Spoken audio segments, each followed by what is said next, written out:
Thanks.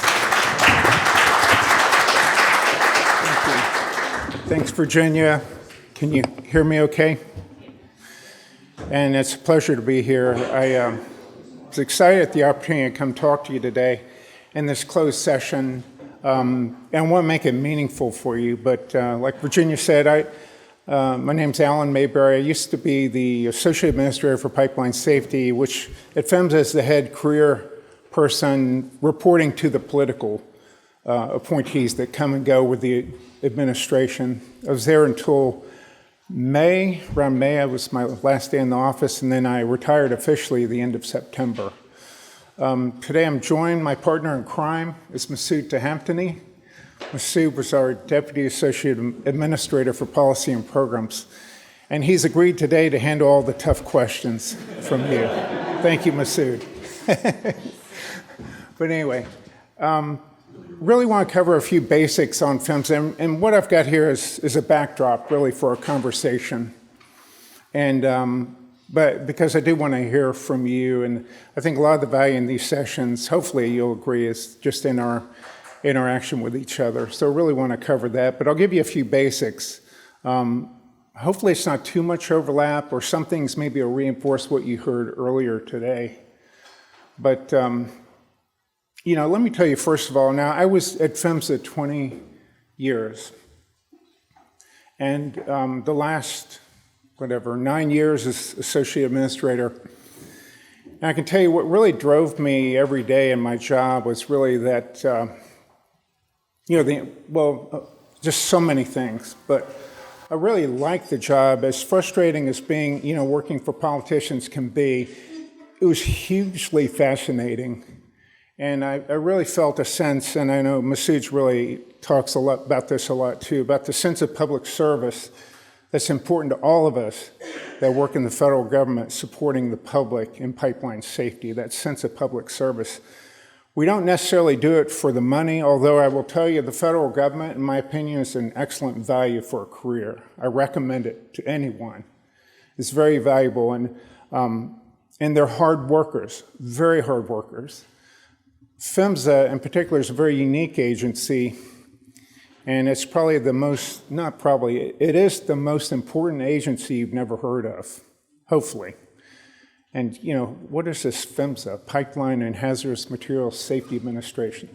It's definitely the most important agency in the federal government that does a lot to protect the public, to help protect the public. Most of the group, most of us are a bunch of engineers. We're typically engineer by training. That can be good and bad. We actually hire a few lawyers to help us out, to balance us, along with some liberal arts that just keep us kind of in the middle of the road. But we're predominantly engineers, many with advanced degrees, many with licenses as well. Because as you can imagine, what we oversee, the pipeline industry in the United States is a very complex system, unlike anywhere else in the world. In fact, and I've heard Rick Kuprowitz mention this numerous times before too, the whole world really looks to the United States as the leader in pipeline safety and how it's done right. In particular, the process in the US. And I think some of the questions will get into that process, but I think the process here for how we deliberate and issue a regulation is very unique in the world. And a lot of the world does look to the US and how that's done. But anyway, on the sense of public service, I just found it exceedingly rewarding. Now you see a photo here on the title slide here. It's, you know what pipeline that is? The Trans-Alaska Pipeline. When I first joined PHMSA in 2006, I was shipped off to Alaska for a couple of 2-week stints. It's back when BP had the spills up on the North Slope.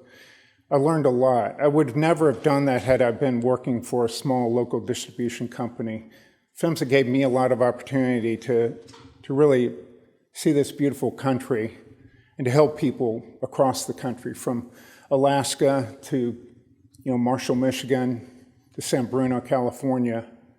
The impact we have is great. Obviously, we're in business to prevent accidents that occur like that BP spill in the North Slope or San Bruno or Marshall, but we're there when they do happen.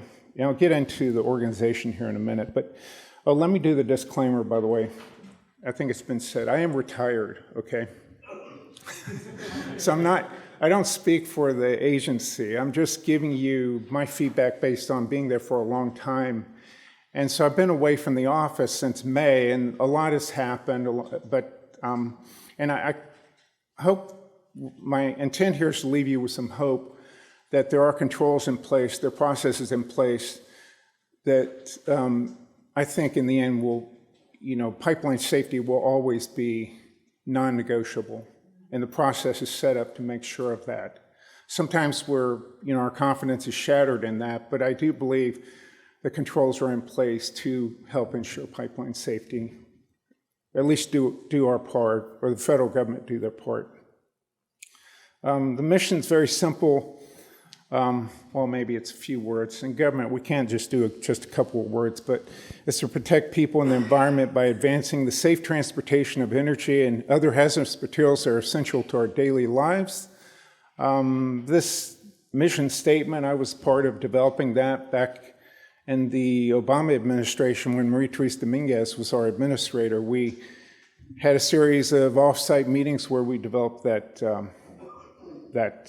mission statement.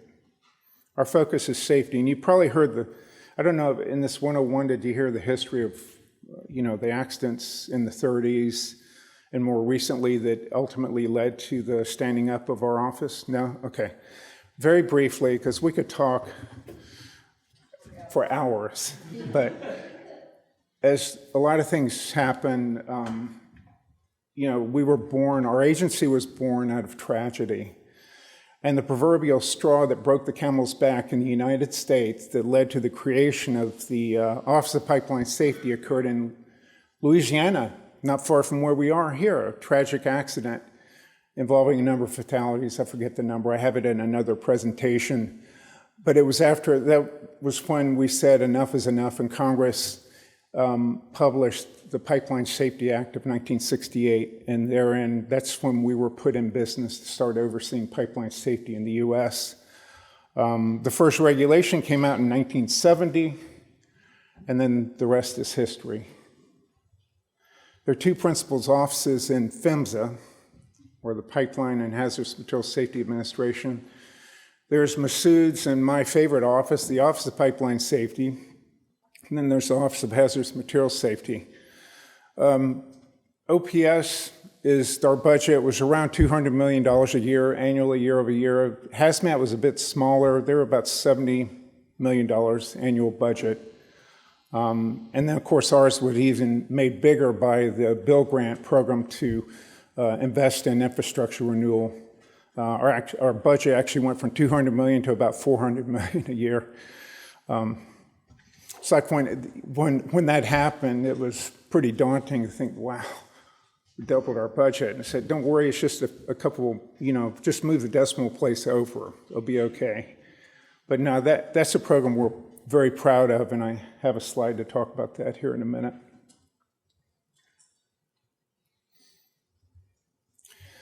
PHMSA's broken up into 5 regional offices, or PHMSA has broken up the United States into 5 regional offices. Trenton, New Jersey, Atlanta, Georgia, Houston, Texas, Kansas City, Missouri, Lakewood, Colorado, and then there are a couple of other offices identified on this map. Now, it incorrectly shows Kansas City is closed. Actually, the office that's closed is in Chicago, Illinois. We used to have an office there. And then we have district offices also in Ontario, California, and Anchorage, Alaska. Our training center is in Oklahoma City, Oklahoma. That's where all the federal and state inspection staff are trained in pipeline safety and the business at hand that we do, which is inspecting operators to ensure compliance with the regulations. Now, this next slide's pretty busy, but let me tell you, just break it down into 3 things, okay?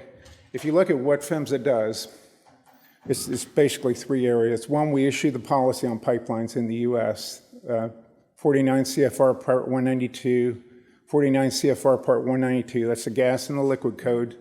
That tells operators how to design, build, and operate their pipelines. the policy. Then we inspect and enforce against that policy. That's the second leg of the three-legged stool. I know we have a different context for the three-legged stool this week, but I'm telling you, for our oversight, it's 3 legs.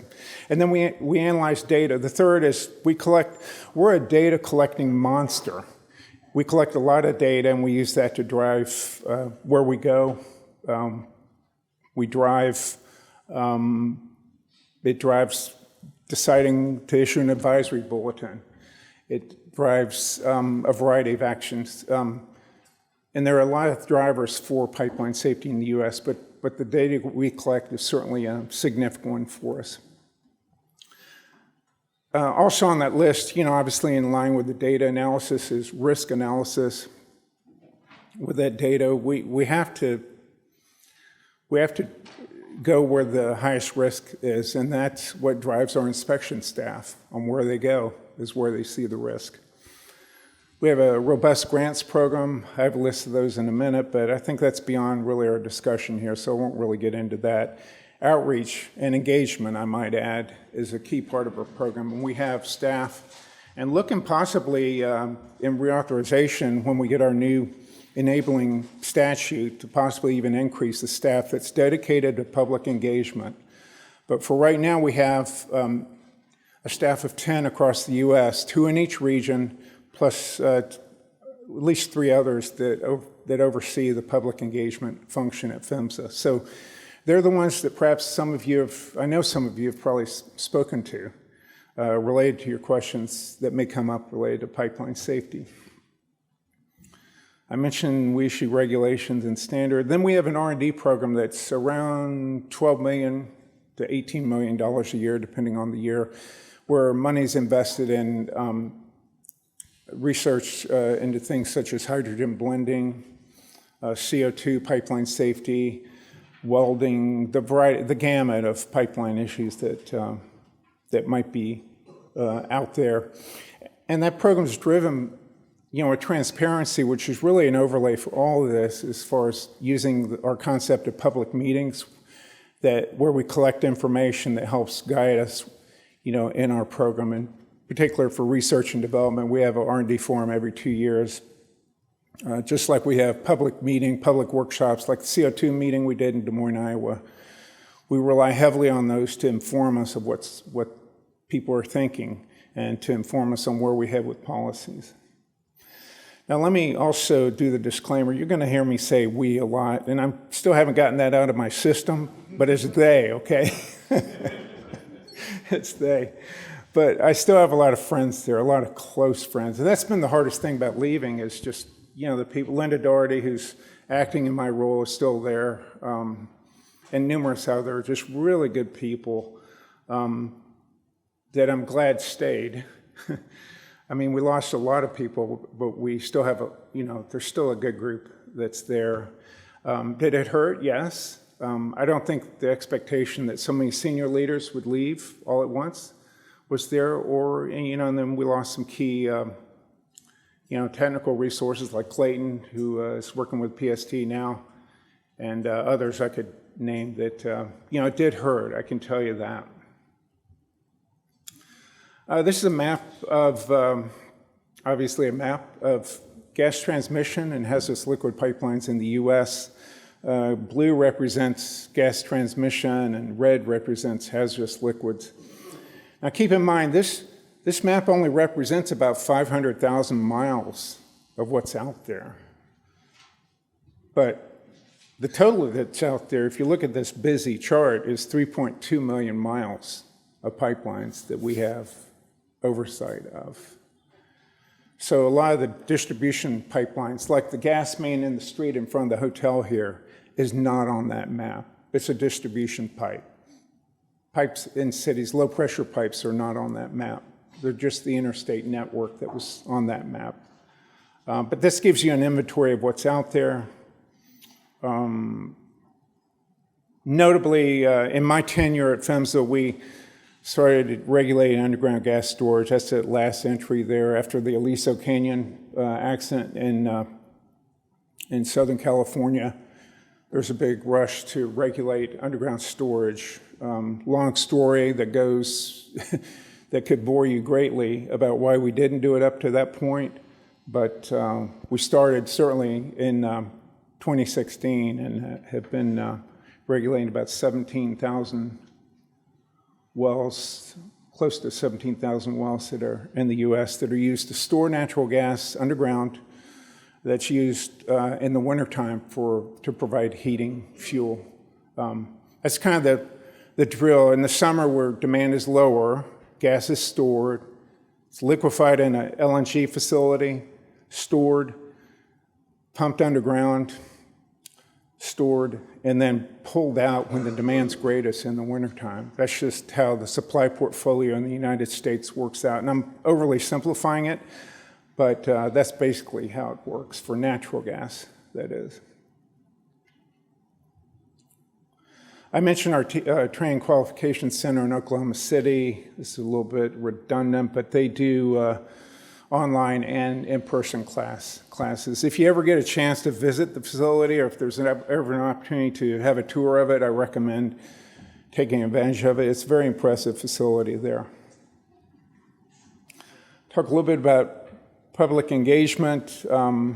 This is probably you're familiar with. I want to really get to the Q&A, but that's been a focus over the last several years with what I know Rich had mentioned with Marathon, and Paige Chenevy is here from Marathon. I really respect what Marathon's done in embodying the standard APRP 1185, which is the new public engagement standard. I think public awareness, which is incorporated by reference in the PHMSA code, is a start, but public engagement really, and that standard, if operators embody that, really is what true engagement, the two-way communication, is really all about. And I'd be glad to talk to you more about thoughts on that, because right now that standard's not incorporated by reference. It's not on the agenda to be incorporated by reference right now, but at some point, maybe in the future, you could talk about whether or not the industry is ready. I know a lot of good work's being done, but we need to get more people on board with it. And I know Marathon's doing their part to float all boats. This slide really just mentions about where we get involved. You may or may not know it, but PHMSA community liaisons may provide assistance during construction in the early stages of a pipeline's operating history. When the survey agent shows up, sometimes we get a call. Of course, I tell operators that is not good practice to make the first contact with the property owner to be a survey land agent. That's not a best practice. It needs to be an owner, somebody with the company. But anyway, that's, you know, if people embody what's in 1185, I think we're going to get to more meaningful dialogue. That's Alan's opinion. I mentioned our grant program, another busy slide, but this just, you'll have this slideshow for your reference, but this just outlines the different grant programs we have. Aside from the bill grant, which is $200 million a year, the next biggest one are the state-based grants. That's where we fund 51 state programs to oversee pipeline safety on our behalf for the gas main that's out front of the hotel, for instance, for Louisiana, or either Memphis Gas Light and Water, Memphis, Tennessee. This Tennessee commission oversees that on our behalf, and they have to meet certain conditions in order to be certified and receive that money. Be glad to talk more about this if there are any questions in the Q&A. But this is another really schematic that just talks about our what we call the Natural Gas Distribution Safety and Modernization Grants. We have to have a good acronym for everything in the federal government. I don't know if you knew that, but this one was a good one for that program. But like I said, that was a big inflow of cash for the agency that we had to distribute efficiently. And that, and as I look to one of the proudest accomplishments, of our tenure, and I say ours because Masood was a part of that too, I would say it was delivering on that promise to issue that money on time and had a schedule. our team really did a good job with that.